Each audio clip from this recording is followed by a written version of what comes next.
I have several questions. I have a concern about the orcas and the salmon.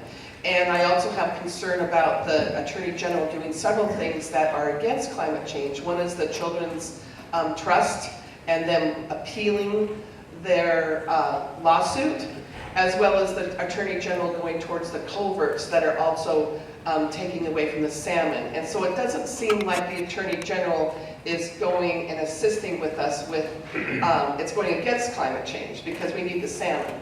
And my other concern is just all the fossil fuel projects that are coming in. You know, we are the thin green line.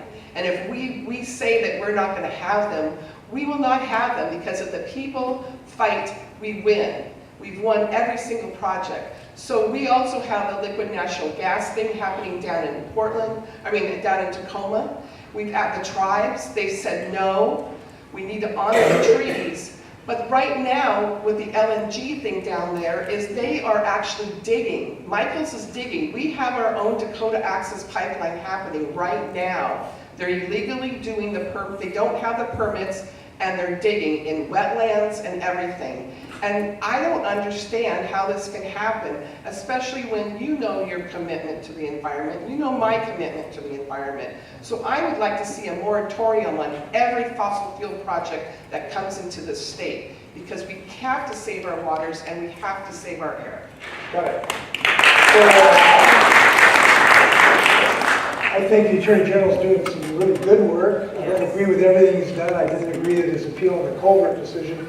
And the reason is we need to fix these culverts so that salmon will have a place to spawn, and the culverts have blocked miles of spawning habitat. Now they're going to have clean water too, because if the water kills them, it doesn't have any good to have passages. So I don't agree with him in that regard. Let me give you an update of all the siting decisions that are currently in the permitting process, if I can.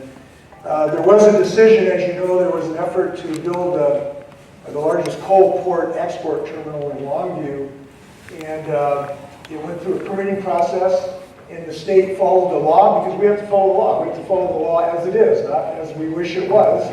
We have to follow the law, and that was denied. Yes. So the largest permit for coal-fired port was denied a week or two ago. There is a pending effort to have a very large oil export facility located in Vancouver. And that is in the process of permitting in what's called the FSEC process. It's a commission that will make a recommendation to me, and then I will make a decision.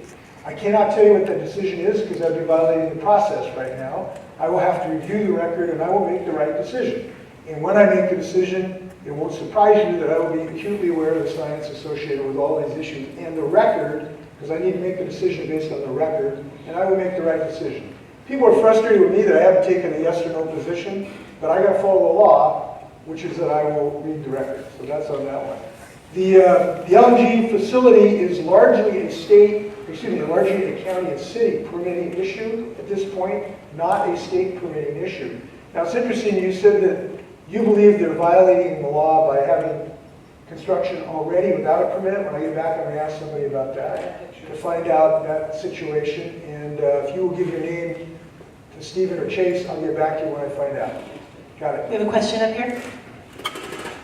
Yes, Mr. Governor. Yeah. Thank you for your efforts, but I wanted to ask you about natural gas, which seems like you're a proponent of, and as a lot of us know, if you take into account all the methane leaks from extraction and transportation, it can be as bad or worse than coal as far as greenhouse gases.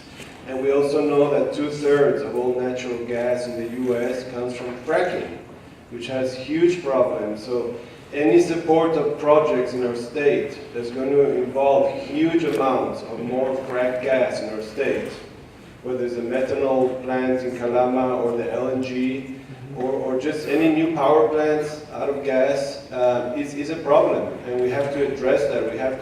Natural gas is not a transition fuel, and we have to bypass natural gas. Yeah, I'm not sure I agree with you to say I'm a proponent of natural gas. I would not categorize my thinking in that regard. What I do think is that in any permitting decision, we should do two things. We should follow the law, and we should follow the science. So you referenced the Kalama plant. that is currently in a permitting process where the state is, in the county actually, is the ones that are going to have to evaluate this issue of methane gases upstream, if you will, to determine what the per calorie climate change gas ratio, if you will. Because it's not just carbon dioxide, it's methane, and you know that methane is much, much more dangerous per molecule than carbon dioxide.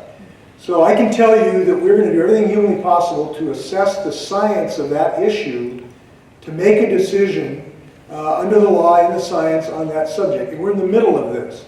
So I can't take positions on these things in the middle of permit decisions. What I can tell you is we're going to do an acute assessment of the climate change impact of this plant, and that's going on literally as we speak. I have to tell you, I think the science is changing a little bit on the methane issue, because I think people are becoming less optimistic and more recognizing of more methane releases than we thought 5 or 10 years ago. And we need to make a decision based on the most recent science, and we will do that. And that's what I can tell you. Stay tuned. I have a question here. Hi, Governor Inslee. First off, thanks so much for all your leadership on this issue. On that point, we've got a lot of these direct gas projects that are proposed in the state, and many of them would require pipeline expansions and basically creating their own new fossil fuel economy based on frac gas. And if we allow any of these projects to go through, then we're not addressing the demand side. We're actually increasing the supply of frac gas and frac gas infrastructure that can be built. And we know that in the history of fossil fuels, if we build the infrastructure, the demand will come.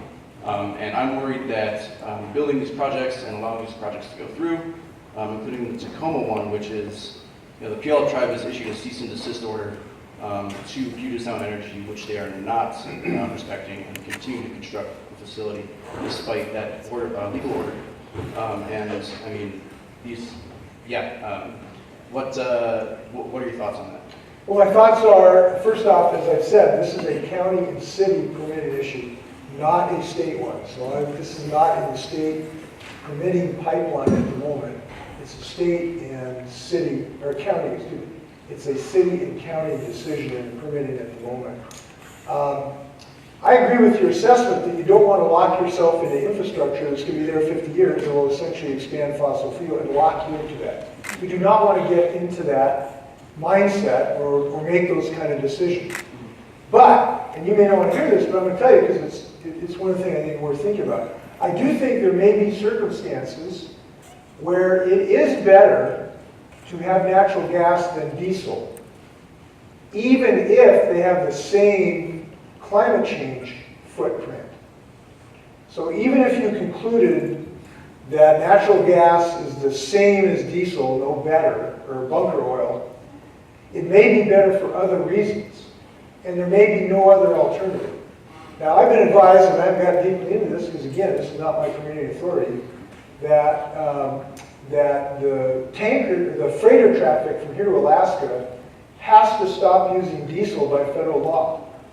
The only other propulsion system available to them at the moment is natural gas, which may not be a better climate change footprint, but is a better respiratory footprint because you're not putting out all the particulates that you get from number 3 bunker oil that causes massive respiratory problems. And by the way, we have the same problem in our ferries. Our ferries are just as bad as those freighters. So we want to try to get off of that, go to electric on ferries. And although we'll be kind of a first mover or second mover, I still think we should do that. On the freighters, what they're telling me is they don't have an electric propulsion system availability. It's just too far. You don't have a battery that big yet.